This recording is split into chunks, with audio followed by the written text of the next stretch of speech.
In questo video ti racconto la storia di Valentina che fa l'apicoltrice a Gesso Palena, in Abruzzo. Per capire veramente un luogo dove vivere lontano dalle grandi città, devi ascoltare anche storie ed esperienze, negative e positive, delle persone che ci vivono. Quindi, nella nostra guida Dove vivere in Italia, che non parla di turismo e non fa racconti romantici da weekend, ma analizza in modo oggettivo i piccoli comuni italiani, trovi analisi rigorose su basi scientifiche, ma anche storie come quella di Valentina. Mi chiamo Valentina Larcenese, sono un'apicoltrice di seconda generazione e stiamo qui a Gesso Pallena. Sono un'apicoltrice di seconda generazione perché mio papà nel 75 inizia questo allevamento. Perché? Perché all'epoca mio papà stava all'Aquila, mia mamma stava qui e quindi fine settimana da fidanzati tornava all'Aquila. Una volta che sono convolati a nozze c'era un problema di come adesso trascorrere questo weekend, visto che quella che era la fidanzata era diventata la moglie e ce l'aveva H24 7 giorni su 7, e quindi gli viene questa idea di iniziare con l'apicoltura in un'epoca dove le cose erano molto più semplici, più lineari e le api avevano bisogno di pochissimo accudimento. Io arrivo come nascita 3 anni dopo, ma come attività di apicoltura molti anni dopo. Nel senso che le api sì mi interessavano perché ce l'aveva papà, riportava il miele, però non pensavo che fosse poi l'attività della mia vita, per cui ho un passato da programmatore informatico che mi ha portato a vivere nel ricco nord-est, quindi a Padova, a Trieste, e quindi ho messo su famiglia. A un certo punto c'è stato un evento spartiacque nelle nostre esistenze, che è il terremoto dell'Aquila. I miei vivevano all'Aquila, tornano all'Aquila e noi che stavamo a Trieste ci accorgiamo che la distanza era così grande e così importante che nel momento del bisogno si arrivava sempre troppo tardi. Quindi con l'allora mio marito decidiamo di avvicinarci il più possibile a questo territorio. Nel frattempo i miei ritornano qui perché la casa non è agibile e noi ci fermiamo nelle Marche. Quindi io all'epoca avevo 3 bambini e vado in cerca di lavoro. Ovviamente la risposta che mi danno con 3 bambini è: le faremo sapere. Le faremo sapere, quindi una volta, 2, 3 dico forse devo trovare un'altra alternativa, e quindi dico a mio padre: senti, ma tu che ne pensi se io prendo le api? E lui, proprio pieno di fiducia nei miei riguardi, mi fa: sì, te le do, però solo 5, perché 5 colonie, perché poi se muoiono a me mi dispiace. E così inizia la mia avventura con le api. Partendo da questo presupposto, diciamo che non è stata tantissimo una libera scelta. Quindi la decisione di Valentina di lasciare le grandi città è stata un po' condizionata anche dagli eventi. Vediamo però come si trova oggi. Vivere qui non è come vivere in città, è un ambiente molto più tranquillo, si vive io adesso quando torno in città a Roma resisto 2 giorni, dopodiché devo tornare qui in queste lande un po' desolate. Qui se tu vieni per lavorare, il lavoro te lo devi inventare ogni giorno, perché non c'è l'ufficio, sì, abbiamo la zona industriale, però non è più quella degli anni '80, no? Quindi c'è una dimensione diversa e ecco, l'attività lavorativa è quello che uno porta con sé, insomma, il proprio sapere. Sicuramente chi fa smart working è un posto ideale. Per quanto riguarda i collegamenti siamo un po' penalizzati, però quello che dico sempre io, che se io devo andare da Roma Est a Fiumicino ci impiego 1 ora e mezza, se io devo andare da Gesso Palena a prendere l'aereo a Pescara sempre 1 ora ci metto, quindi alla fine bisogna un attimo fare delle valutazioni un po' più oggettive che soggettive nel vivere in questi posti. Adesso vediamo alcuni dettagli sull'attività di Valentina. Questo è l'unico apiario che abbiamo adesso presente sul territorio. Ci sono circa una 60ina di colonie, qualche arnia è vuota attualmente, come spesso capita in inverno. Come scelta aziendale abbiamo scelto di fare un miele del territorio, quindi questi alveari non si sposteranno, non si spostano, non facciamo nomadismo, e quindi il prodotto che facciamo è prevalentemente un millefiori, e quando i colleghi agricoltori ci aiutano, se mettono la sulla riusciamo a fare un monofloreale di sulla.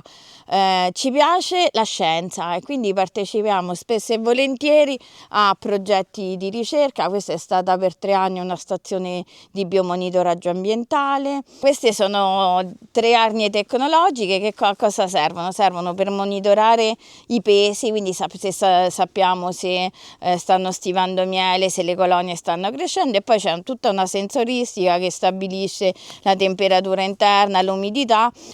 Quest'anno partiamo con 2 progetti in collaborazione con il Parco Nazionale della Maiella. Uno è per il monitoraggio dei flussi nettariferi in funzione delle condizioni del suolo, e l'altro invece è un po' più di accesso divulgativo, perché è un progetto che sposa l'arte con le api e si chiama Apiario d'autore. In questo Apiario d'autore viene dato un tema. Quest'anno ricorrono i 150 anni dalla pubblicazione del Bel Paese di Stoppani, quindi celebriamo questo anniversario, e 15 artisti decoreranno 15 frontali delle arnie. E quindi che cosa c'è? C'è una doppia opera d'arte, una opera dell'uomo che realizza e sviluppa un tema secondo le proprie inclinazioni, e poi gli agenti atmosferici da un lato e le api dall'altro danno, come dire, la finitura all'opera.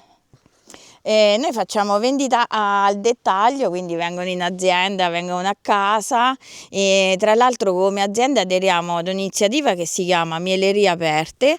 Significa che 2 volte l'anno apriamo i nostri laboratori, i nostri apiari, quindi ospitiamo persone che ci vengono a visitare e conoscono la nostra realtà. Al momento non vendiamo online, vendiamo unicamente in questa maniera. D'inverno spesso e volentieri gli apicoltori hanno bisogno di constatare che le colonie siano almeno vive. Per esempio in questo momento noi non vediamo il volo, quindi teoricamente non sappiamo cosa succede. Cosa può fare l'apicoltore in questo caso?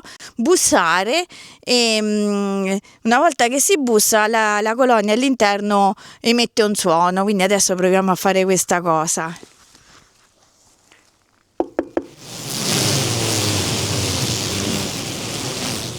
Questa è una famiglia forte, quindi dà una buona risposta. Però Valentina non si è fermata qui e ha sviluppato altre idee legate alle api. Durante il Covid, queste giornate che andavano tipo loop infinito, e allora con una mia collega abbiamo iniziato a scrivere degli articoli sul nostro sito associativo. Il tema era il corso di apicoltura fatta con i cartoni animati, quindi prendevamo i cartoni animati, prendevamo le puntate, dicevamo cosa c'era raccontato bene, quali erano gli errori, e siamo partiti così. Da lì la rivista nazionale di apicoltura, che si chiama Lapis, mi chiede di provare a scrivere qualche articolo per loro, e quindi io inizio, ne scrivo 3-4 e il responsabile dopo il 3o-4 articolo mi chiama e dice: senti, c'hai 10 minuti di tempo, un quarto d'ora, ti devo dire una cosa importante. E nel mio cervello ho iniziato a pensare quale cavolata avessi scritto per dirmi: fermati, qualunque cosa stia facendo, dobbiamo parlare.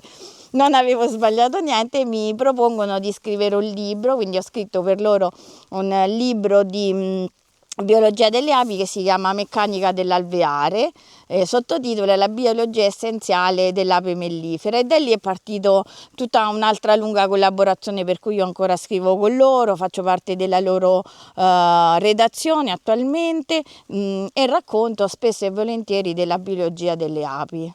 Un altro aspetto importante che Valentina ha sottolineato riguardo alla vita in un piccolo comune come Gesso Palena riguarda la sicurezza, che, come in tutti i piccoli comuni, è più alta rispetto ai grandi centri urbani.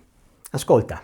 Uno dei primi anni in cui vivevo qua, un mio collega che aveva portato le api in questa zona mi dice: senti Valentì, c'è un operaio con me, ma si è dimenticato l'affumigatore, la leva, non mi ricordo, che me la puoi prestare? Dico sì, guarda, te la lascio fuori la cassetta che c'ho fuori casa, poi tu me lo riporti lì. Quindi tutto tranquillo. Il giorno dopo mio padre mi fa: senti, ma a casa tua è passato Tizio? Dico sì, perché? Eh no, ci hanno chiamato perché si è fermato davanti casa tua un camion che aveva delle attrezzature apistiche e volevano sapere come mai. Nella descrizione qui sotto trovi il link per vedere un video su Gesso Palena, oltre al link per scaricare il report completo su questo comune. Se anche tu hai una storia da raccontare, contattami e potremo analizzare anche il tuo comune o il luogo dove ti piacerebbe vivere. Per non perdere i prossimi video, iscriviti al canale, non dimenticare un like, un hype e la condivisione su altri social. Fammi anche sapere cosa ne pensi della possibilità di trasferirsi in un piccolo comune. E poi guarda anche questo video.